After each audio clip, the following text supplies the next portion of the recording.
You look at Michigan State, where Coach Tucker comes in that first year and it was pretty bad. The second year, he goes crazy in the transfer portal. They get to, was it 11 or 10? Yep. 11-2. Right. That was a really good team, man. 11-2. But then he comes back down to earth this year at 5-7.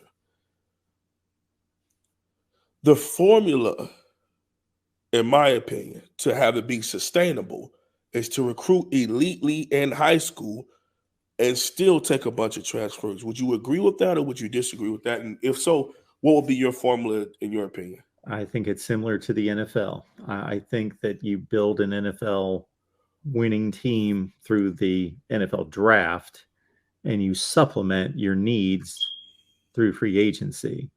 Mm-hmm. I just don't see where, again, I think this is it's obviously a new thing, or it's being taken advantage of in a new way by all these athletes, but I'm expecting it to calm down in a few years. Right.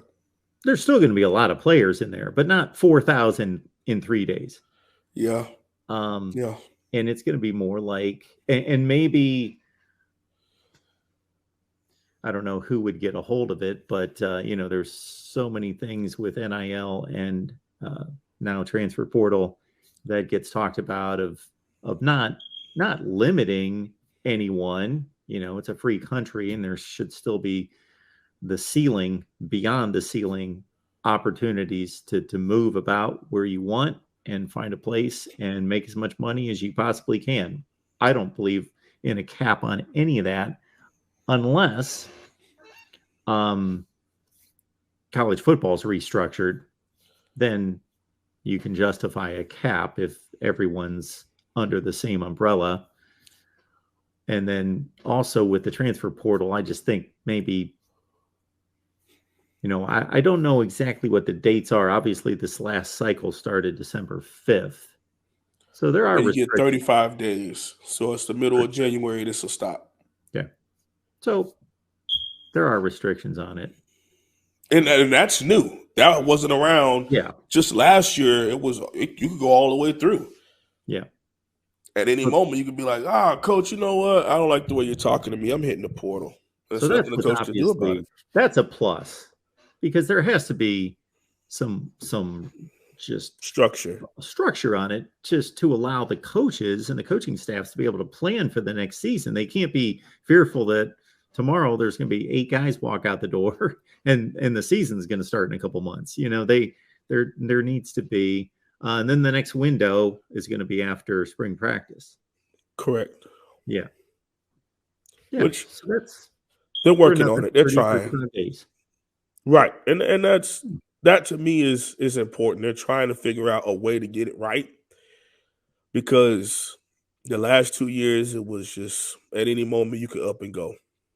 Okay, so I agree, man, because I look at someone like USC, where if you're geographically, you have the advantage of recruiting. USC could spend this past year going with 72 brands. 72 of the 85 are new players to USC, right? But guess what? They could turn around and get a top 10 recruiting class.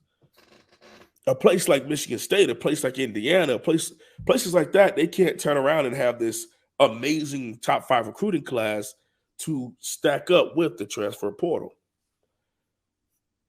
Then I feel like you can't go all in on the high school recruiting and ignore the transfer portal also. Because if you mess around and have a bad season, look at Texas A&M. All these young men signed, and 19 of them have left.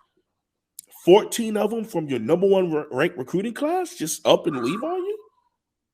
Former 5 stars.